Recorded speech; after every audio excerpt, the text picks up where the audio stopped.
I came here with the interest of learning how to utilize circles more effectively, and I have learned a lot about different types of circles and ways of speaking in a circle and restorative practices, and I really appreciate that. I plan to gather my family together and dance and talk in circles on a regular basis, and I also am interested in introducing this concept to mothers at our parish and other parishes throughout the Sacramento area.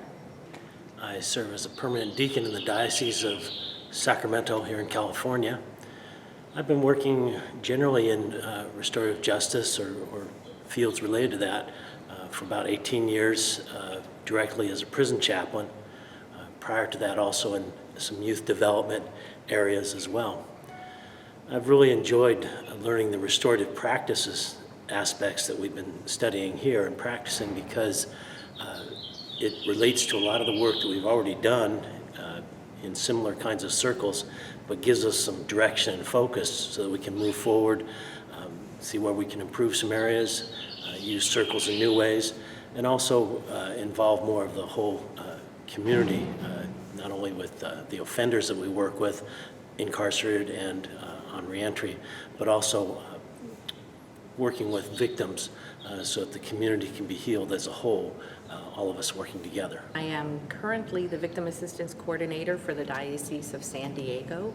As a restorative justice practitioner, this whole training has been a really good broadening of the concept of restorative practices versus just restorative justice, which has been really good. It's allowed me to be able to hone some of my skills. I do hope to apply what I'm learning in my new job, helping victims of clerical sexual abuse in particular, possibly in circles, getting input, finding ways to support them better. I'm part of the Restorative Justice Learning Programs in San Francisco County. I live in San Mateo County in Foster City. This is my part two of my second training on the restorative justice practices.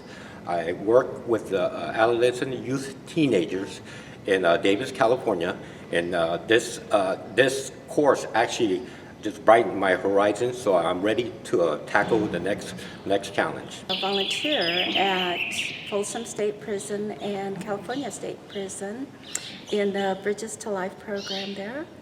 And I also work at Mother Teresa's maternity home, and it's a maternity home for the disadvantaged women and their babies once they have their babies. And I can use these restorative practices at work and in my volunteer jobs, and also with myself and with my family, and I would like to take these concepts out to the world.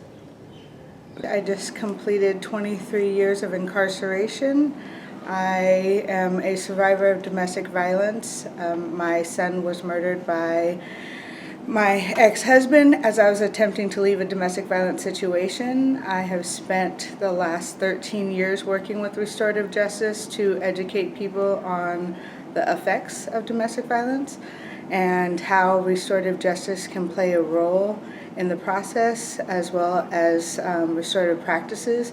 I learned in the circle and working with the group this last 4 days about how to change the conversation and meet the people where they're at, giving everybody an opportunity to have a role in the process, not just the offender and the victim.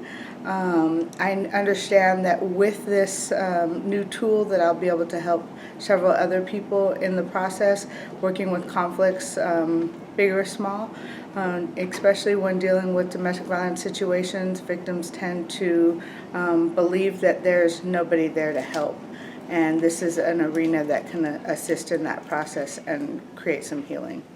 I was born and raised in San Francisco. I come from immigrant parents that are from Nicaragua, and my brother Giovanni Alvarez, he was murdered 2 years ago in San Francisco due to violence. And I've his murder has motivated me to try my best to help others while healing myself as well. And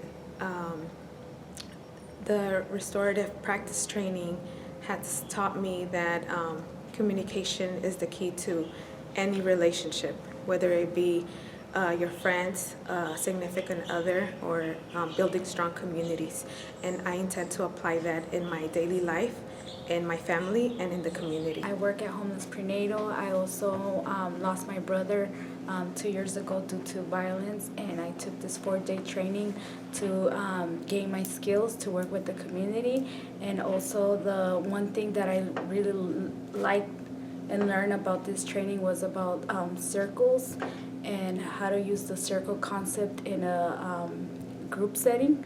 And I would like to hopefully in the future do that at Homeless Prenatal Program to educate and teach some skills that I learned here at with our community.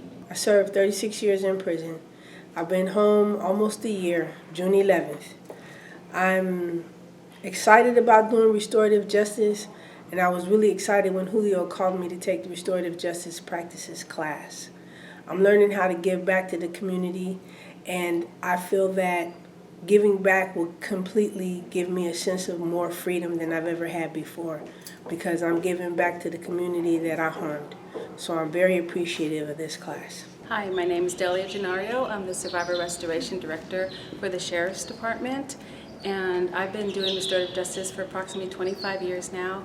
And for me, this training has made a huge impact on me, because what I need in this field is to remember that as someone that's doing the work with others, that I continually need to learn new tools and information to continue with all the changes that and the growth that's been happening in the field. It's really important as a director, a facilitator, someone who works with both offenders and survivors, that we continually take care of ourselves.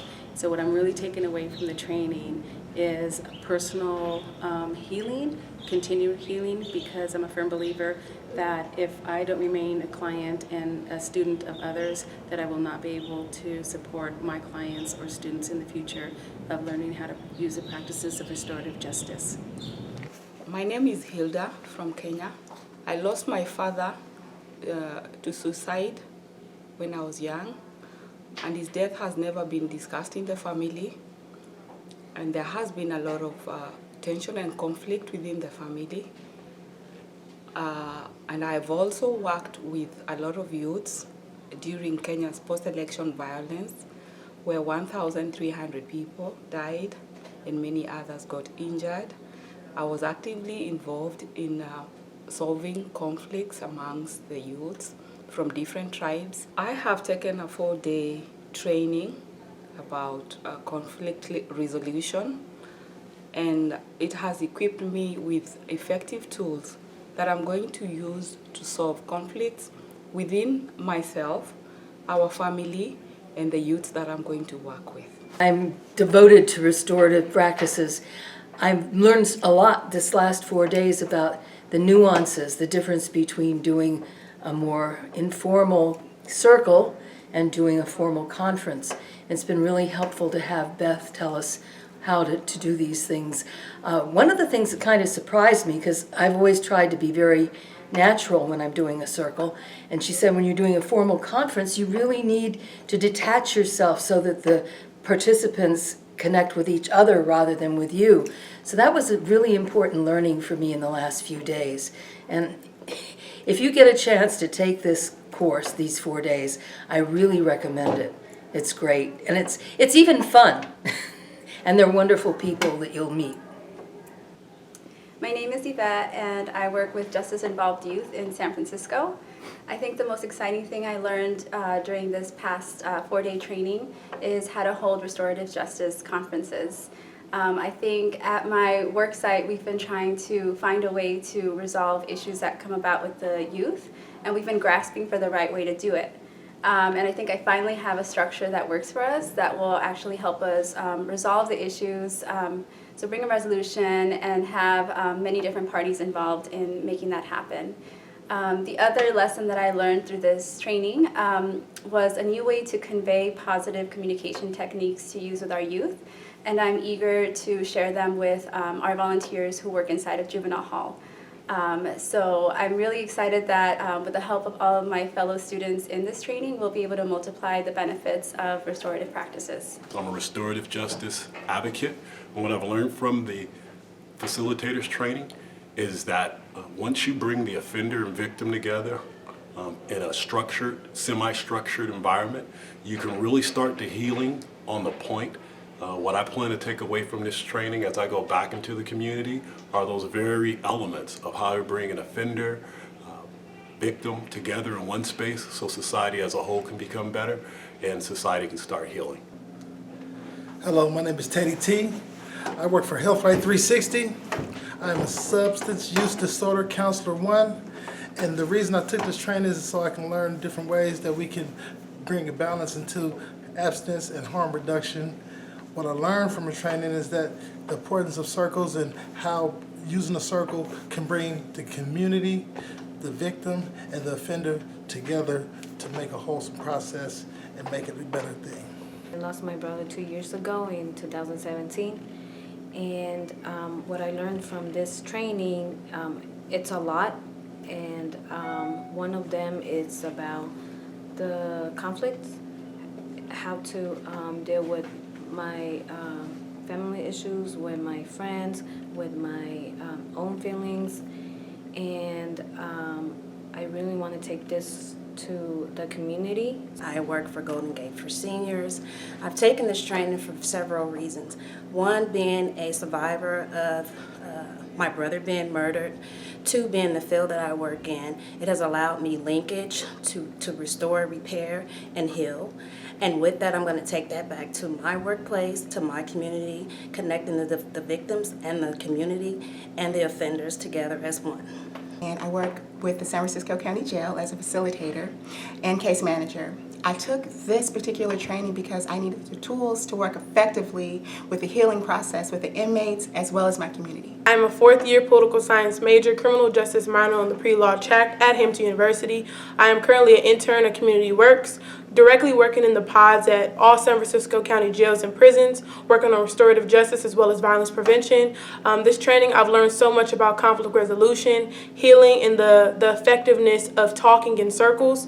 I want to apply that back in my school at Hampton University in Virginia, as well as my home, as well as my current internship, and in law school and future plans. Hi, my name is Leandra Jones-Bell. I work for Stepping Stone to Success. I do work in Folsom Prisons. I took the class because I want to incorporate restorative practice with my nonprofit. I also would like to do it as a re-entry. When the inmates come to my facility, they will get a one-stop shop. I would like to do harm reduction and allow the inmates to talk with the victim and allow them to come to peace and harmony in the community. I work with the community in a nonprofit organization with Valley State Prison, located in Chowchilla, California. I took this training to help me gain more skills in how to run a conference in circles with the community and also with my own staff or co-workers at my place of employment.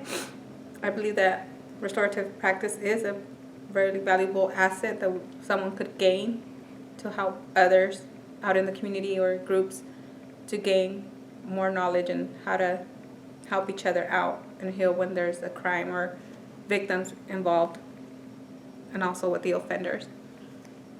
I'm a recent graduate of San Diego State University with a bachelor's in social work with an emphasis in community corrections case management.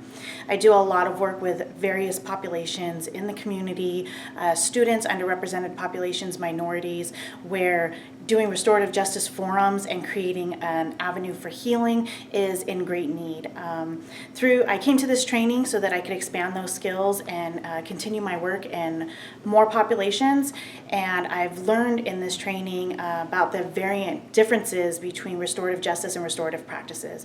And I'm amazed about the proactive preventativeness of restorative practices, and I see where coupling them with the restorative justice practices will also allow for greater healing and bring the community together, because it includes the community and the work that we're doing, not only for victims and offenders, but for students and other underrepresented populations. And so I look forward to taking these tools back in my various roles with the diocese, at the community college, and with programs at the universities in San Diego. I'm just really grateful for the opportunity. Thank you. I am a case manager for the San Francisco Sheriff's Department. I work specifically with veterans. I took this training to improve my skills in building relationships within the community. I'm going to apply the skills with the individuals that I work with at the San Francisco County Jail. I believe that these tools that we learned will be essential for community to restore the lives of the individuals who are currently incarcerated. My hope is to go back with the new tools that I've learned these few days at this training, so that I can continue to empower, heal, and restore, and provide a voice to those individuals. I would like to continue this work on a long-term scale. I like to also help others learn these tools, and I think that this training has done that for me. I am a deacon in the San Francisco Archdiocese. I'm currently assigned to the Church of the Epiphany in San Francisco. I've been a member of Comunidad San Dimas for about 10 years now, and we work with the youth at the Juvenile Hall in San Francisco and San Mateo. I've taken the restorative practice training, and I've learned several things, and the first important part is that it is a process that is done before the harm is done, so it is very much a preventive measure, which is very important. And I live in Sebastopol in Sonoma County in California. I have worked mostly in the social justice field for my most adult life, and I work with the seniors and women who are disadvantaged. I heard about the restorative justice leadership training at a conference in May 2019, and the last 3 days of this training has given me the tools that I can use to forgive myself, so that in turn I can also be able to forgive others. And I am hoping that I can take some of the skills that I have learned to build community among the seniors and the disadvantaged women that I work with, and use restorative practices in building the communities that I am working in. I would like to thank the Diocese of San Francisco for affording me this opportunity to be able to learn, and Mercy Sisters for making it possible for me to attend this meeting. And thank you so much, because restorative justice is something that we all need at personal and outside level. Thank you.